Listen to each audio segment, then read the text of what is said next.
Today I want to talk about language from this very old article of mine. I think that language is the best thing that man was God given. Thanks to it, we can speak about New York City while we are thousands of miles away from it.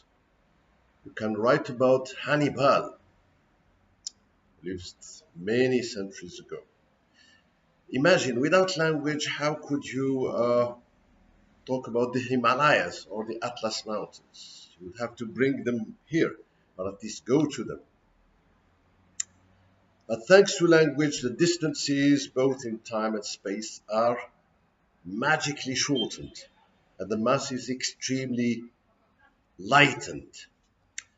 Well, when you speak about language, you automatically speak about the science that studies language, which is linguistics. And linguistics studies language at several levels, as it were: the sound level, the structure level, and the sense level. The sound level is known as the science of phonetics. So, language could be defined as a semi conscious stretch of sounds because we think about what to say, but not how to say it. Those stretches of sounds originate in an air chamber, which is the lungs, then go up, an initiator passing through a particular shape of the mouth. So the speech sounds could be seen within three dimensions: place of articulation, manner of articulation, and presence or absence of voice. The most important parts of the vocal tract are the lips, the tongue, the uvula, the glottis, and the lungs.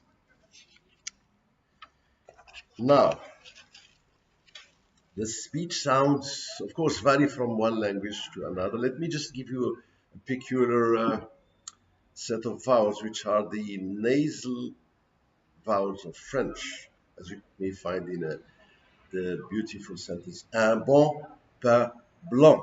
So you have e, o, a, but then it's also nasalized un. Okay, so languages differ. So as you know, Arabic has got that some sounds like the kha, a, are used by Arab speakers, but not by the French and English people, or the th and the are used by the Arabs and the English, but not by the French. The p, b, and f, v are respectively distinctive in French and English, but b and f alone exist in Arabic. English has no j in initial position, unless borrowed, like the word rouge. So languages differ, and phonology is also called phonemics. That is, the sounds have got a meaning, especially in America. Phonemic because they make you many pairs. So if you have, for instance, man, you can contrast it with man, in the plural, with map, and with ban. Okay, after the phoneme, that is a single sound, you have to make words, and the words are studied by morphology, right? There are some free forms in English like open, table, that have a semantic function that can occur alone. But there are also bound morphemes like ed, past ed, s, plural. They have grammatical function and cannot occur alone. The morphology of a word may express endless functions. For instance, the use of the prefix and this gives the negation of a word, unable, disabled. The adjunction of the suffix li to an adjective gives you adverbs like nicely.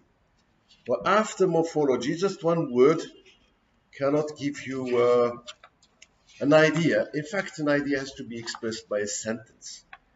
So neither the phoneme nor morpheme